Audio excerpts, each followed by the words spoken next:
परडी गावातील आले सर्व पाहुणे मंडळी आणि गाड्या मालक आपण सगळे मंडळी यावर्षी गौरनाथ यात्रा महाराजांच्या उत्सव आणि आपल्या सगळ्यांची एक गाड्यावरचं प्रेम म्हणून आपण चालवत सुद्धा या ठिकाणी बैलगाड्याची शर्यत आयोजित केली. गेल्या वर्षी सुद्धा अशीच शर्यत आपण आयोजित केली होती. वास्तविक पाहता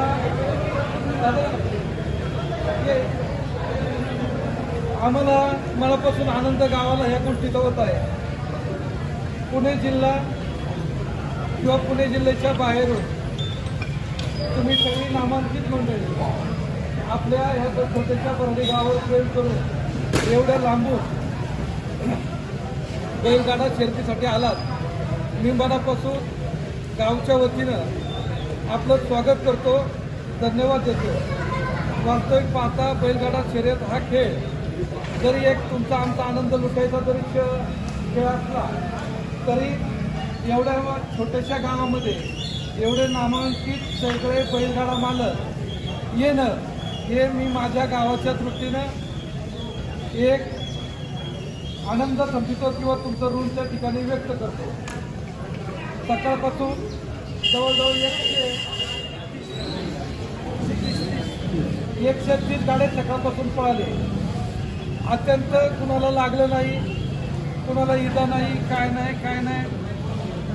लोकांनी सुद्धा गर्दी भरपूर केली होती. माझ्या अंदाजानं आजच्या भराडीच्या इतिहासातला जो गाडा शर्यत आहे ही कमीत कमी 30 ते 35,000 सामान या ठिकाणी जमा झाला होता आणि त्याची सगळी उलाढाल जर काढली तर कॅल्क्युलेशनमध्ये त्याची उलाढाल 3-3.5 कोटी रुपयाच्या दरम्यान त्याची उलाढाल आजच्या दिवसाची या ठिकाणी होत होती.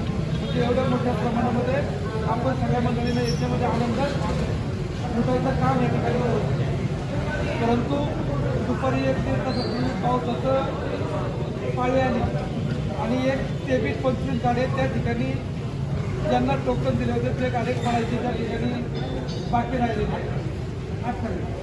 28 गाडे पळायचे बाकी राहिलेले आहेत. जो इनाम आहे तो हँडवेलवर आपण डिक्लेअर केलेला आहे आणि मला विशेष करून आनंद ह्या गोष्टीचा आहे की पाहुण्यांनी बक्षीस द्यावं, गाडा मालकांनी बक्षीस द्यावं आणि गावात येऊन आनंद लुटावा आणि त्या गावाचं मोठं नाव करावं. महाराष्ट्रामध्ये अशी यात्रा फक्त ही आपलीच यात्रा असेल आणि ती केवळ तुमच्यामुळे यात्रा आहे आणि याचं सगळ्यात श्रेय हे तुमच्या बैलगाडा मालकांचा पाहुणे मंडळी आहे. आमच्या गावाचा सहभाग त्याच्यामध्ये बक्षिसांच्या मानाने फार कमी आहे. तुम्ही सगळ्या मंडळींना ही जी मोठ्या प्रमाणात बक्षीस दिली आहे ते सुद्धा फार महत्त्वाचं आहे. आता ते 27-28 गाडे पळवायचे राहिले. आता आमचं मत असेल गावाचं का आम्ही तुमचं सगळ्या गाड्या मालकांचं मत तेच आमचं मत. आमचं वेगळं त्या ठिकाणी काही मत नाही. तुम्ही म्हणले उद्याचे दिवस पावसाचा अंदाज बघून परत त्या 25-30 गाडी जे राहिली त्यांना पळायला संधी द्या आणि मग तिच्यात फायनल घ्या तरी आमची तयारी आहे. तुम्ही सांगितलं हे जे 25-30 गाडे राहिले यांच्या बाबतीत वेगळा काही निर्णय घ्या ही आमची तयारी आहे. तेव्हा तुमच्या पाहुणे मंडळी कारण तुम्ही म्हणजे आम्ही गावन पाहुणे मंडळी अशी काही इथं वाटलेली नाही. तेव्हा तुम्हाला सगळ्यांना जे योग्य वाटेल तो निर्णय तुम्ही घ्या आणि तुम्ही घेतलेला निर्णय हा आम्हाला अत्यंत आनंदाने मान्य असेल. कारण 2020 काय आपल्याला ह्याच वर्षी भरवायची नाही, दरवर्षी आपल्याला अजून पुढं जायचं आहे आणि याच्यामध्ये तुम्ही सगळेजण सहभागी असतात तरच आपण हे सगळं करू शकतो.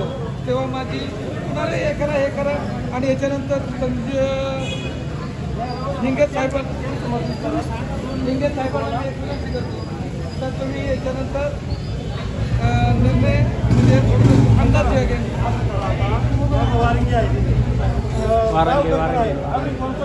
विचार करा तुम्ही म्हणलं घ्यायची परत घ्या नसं इनाम वाटप करून घ्या लगेच निर्णय घेऊन टाका. बोलू आता पाऊस गॅरंटी नाही आम्ही पण पाऊस पडत नाही याची गॅरंटी नाही. उद्या लगेच कोण पहिले घेऊन येणार नाही. उद्या 2 दिवसाची कोण नाही येणार. त्यामुळे तुम्ही तुमचा निर्णय घ्या फक्त डबल नका घेऊ. कारण जेव्हा लांब येणे सगळ्यांना जे हे विचार ते येणार ते पण त्या 25 मध्ये जर एखादा आत आला हे आता 20 मध्ये एकदम बाहेर तुम्ही आता 20 घेणार आहे नाही नाही स्वागत जर घेतली ना तर सगळ्यांना संधी देणार का मग मीच नाही मग सगळ्यांना संधी हो तसं नाही तुमच्या लक्षात आलं का आमच्या 28 गाडी राहिलेत ना आमचं मत असेल आमचा 70% कमिटीचा निर्णय असा आहे का हे राहिलेले 28 गाडी आणि ज्या बाऱ्या समजा 37, 38च्या बाऱ्या झाल्या 42 त्या सगळ्याच्या सगळ्या फायनलला उतरवणार आणि मग त्याच्यातूनच आम्ही ते टॉपचे 16-17 बक्षीस आहे त्यांना बक्षीस देणार हा निर्णय तुम्ही घ्या तेव्हा नेमकी काय करणार आम्ही 2 दिवसात करू शकतो आम्हाला उद्याचा दिवस जर घडला ना आम्ही परवाच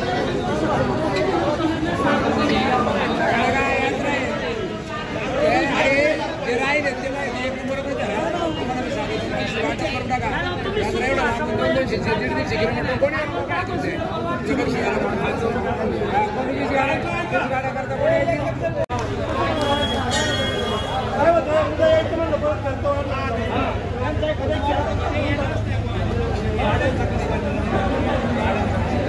ऐका ना ऐका आता ही फायद्याची किती बक्षीस आहे किती मारणार